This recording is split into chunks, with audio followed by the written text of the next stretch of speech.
Ridgeside K9, good morning. It's early. It don't really matter what early it is or not, but it is early. Just got into the office right now, and we have a pickup. It's a unique situation. I normally wouldn't talk about a silly pickup, but this one's different. So, got a shepherd, and the shepherd's doing day training at the Winchester facility. You can tell it's early. The sun's just rising and smacking me in the damn face, but better be hit by the sun in the face than a right hook. You know what I'm saying? Anyway, this client, good client. They have a shepherd, needs training for real, and day training worked out for timing, personal reasons, budgetary reasons, whatever. So we're doing day training, and the problem is that they could not. Come on, man, safety first. Damn, you yell at my people all the time. Wear your seatbelt. All right, we're going north on 81. Due to hold on, I'm tired. Due to everything, day training package.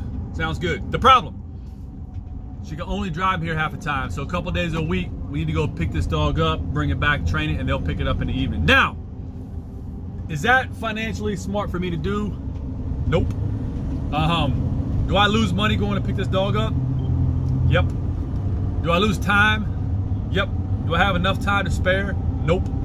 But those are my problems, not the customer's problems, right? So when they say we want to train, but we just need help transportation 1 or 2 days, cool, we're rolling, and we'll make it work. Thankfully, at Ridgeside, we got a ton of vans, like everybody knows, and we on the road, man. More important aspect of this is I'm doing the pickup. Why is that important? I could 100% ask a plethora of people at the building to go do this pickup. I 100% don't have to do it. But I would never ask one of my people to go do something that I won't do. In this situation, this shepherd is totally manageable and not that bad at the facility. However, we don't know how he's gonna act at his own house. They also have another dog that we've been told is a little bit so I figured let me go do it real quick. Nothing bad will happen. We'll figure it all out. And way back in the woods and get this dog and get back to the facility. But just another day, making it happen, bringing it all together. Good stuff, man. Good stuff. A lot going on at Ridgeside K9 right now. Take exit 317 for US 11, Virginia 37 toward US 522 north, US 50 west. Did anybody catch that? Take 11 to 37 to 522 to 50. This area of Stevenson is like, I don't know, I guess if you're from here, which I'm not, that all made sense. But take 11 to 37 on the 522, which is actually 50 west. That's just pretty confusing. Take exit 317. There you go. Anyway, follow along. You're going to see what happens here very shortly. All right, so I messed up. This is pretty normal for me right now. My brain ain't working right. It's too early in the morning. I wake up too early now. And I went all the way to pick up the dog. And I left the damn key in the office. So I got all the way to the house. I left the key. So now I'm doing a hot box pickup. Got my key that I forgot. Check this awesome client out right here. Good morning. I went to do a custom pickup and forgot the key in the office. Oh. How frustrating is that? All the way to Stevenson. But look at this Doberman while we're here right now. Check this out. See the dog right there? Boom. Awesome dog. Navy mom. Marine Corps wife. All right. We got the key. We put in a couple miles.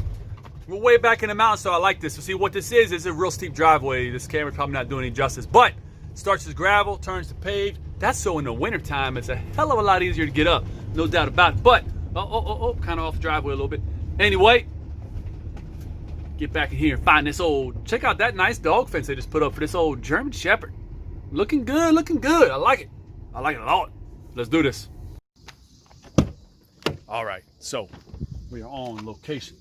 Now, I don't know this other dog in here, and sometimes this German Shepherd's a little strange. He's fine at the facility, but the facility is not his home. So we're gonna make sure at all times we got a little tiny plastic wiffle ball bat. It's not to hit the dog. It's an extension of the arm. Keep us from getting chewed up. Also wanna make sure I got a slip lead. I'm out here in the wilds. The wilds. And I don't have the slip lead. Standby. Okay. We got the equipment we need. Gotta slide up in here. doing some black ops operations. It brings me back to a different day and time. Always try to unlatch the latch before you kick down the door. That's always important. See, a lot of people smash doors and all they had to do was twist the door handle. It's kind of a metaphor for life. All right, here we go. Gonna do a visual first. I can hear some stuff moving around. Hopefully it's the dogs. Hopefully I'm at the right house. That could be a disaster. All right, let's do this.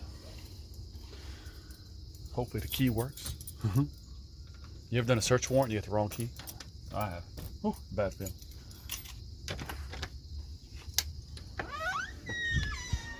Hello, hello.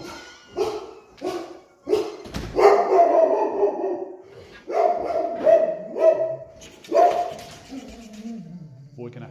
Shh. Good. That's how you use the bathroom. Create some space. Shh. Boy. Never let the dog circle. There we go. So they said this lab's just an older lab, doesn't mean no harm, growls, etc. That's a good way where you always carry a little plastic bat. If a dog bites the bat, it won't hurt him, just plastic.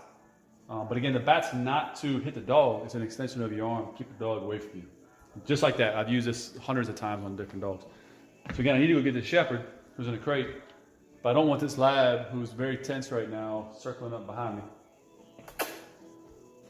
Come on. All right, he's done. He don't mean no harm at all. He's look, doesn't mean he won't run up behind me. Different dog may run up behind you, still tag you. Hey, Gunner. All right, here goes old Gunner. This will be interesting. So I need all my hands for this operation. So let me pause the camera real quick. We'll get him out safely and then we'll pick it back up.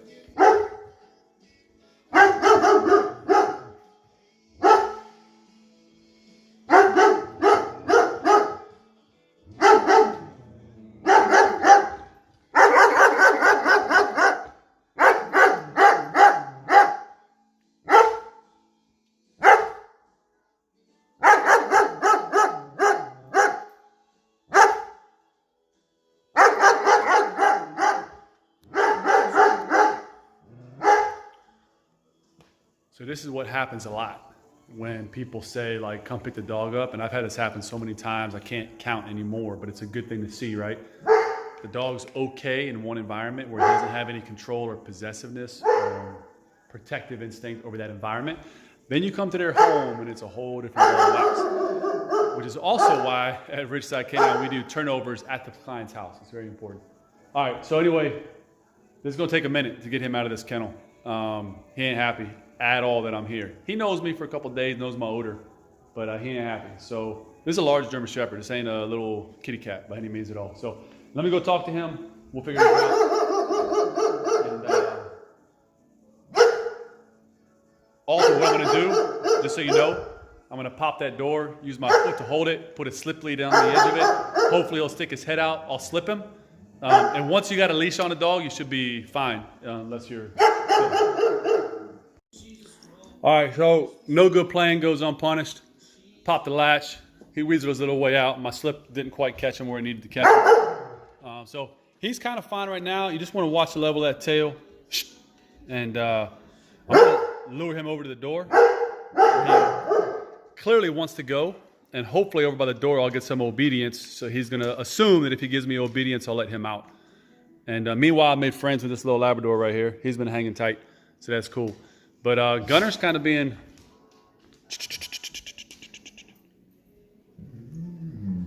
So giving me space like most shepherds would do. So the trick here is people are going to say just go grab him. I don't want to make a negative. That's the truth, right? So I got to take this dog back and train him for the rest of the day.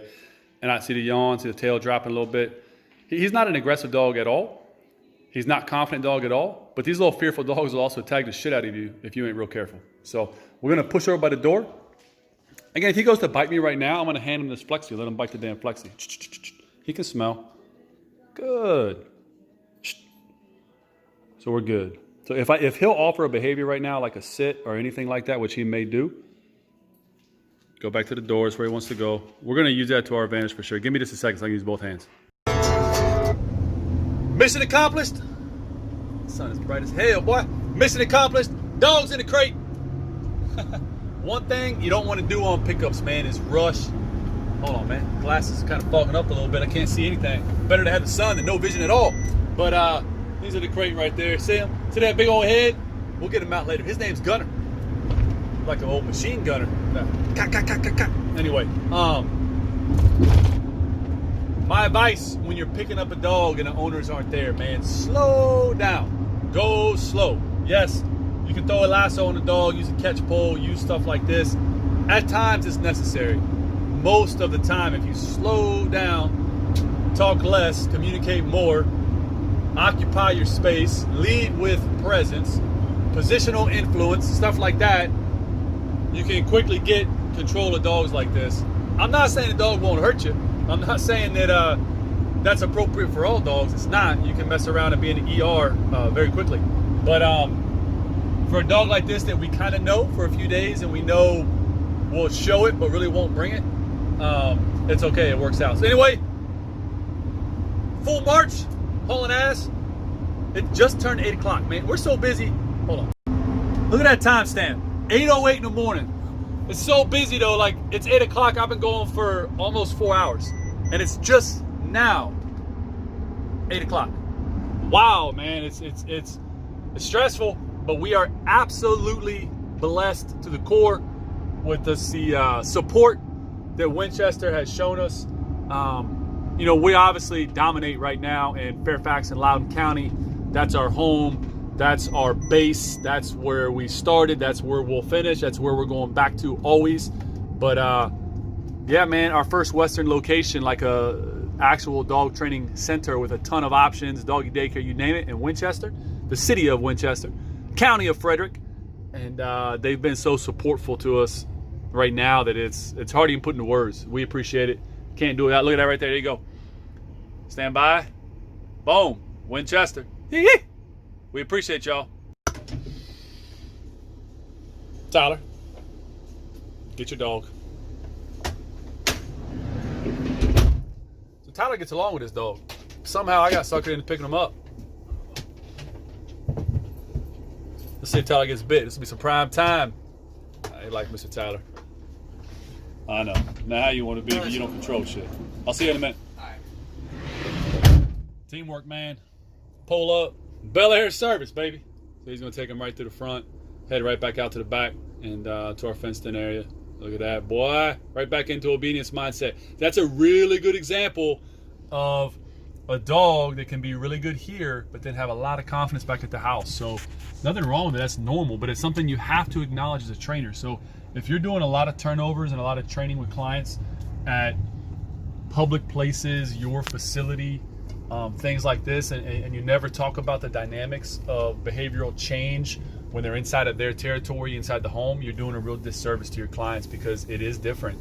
And you've got to be aware that you've got to address it, and you really got to let clients understand the difference and talk about why that happens. It's only fair, you know what I mean? So anyway, let's start this day.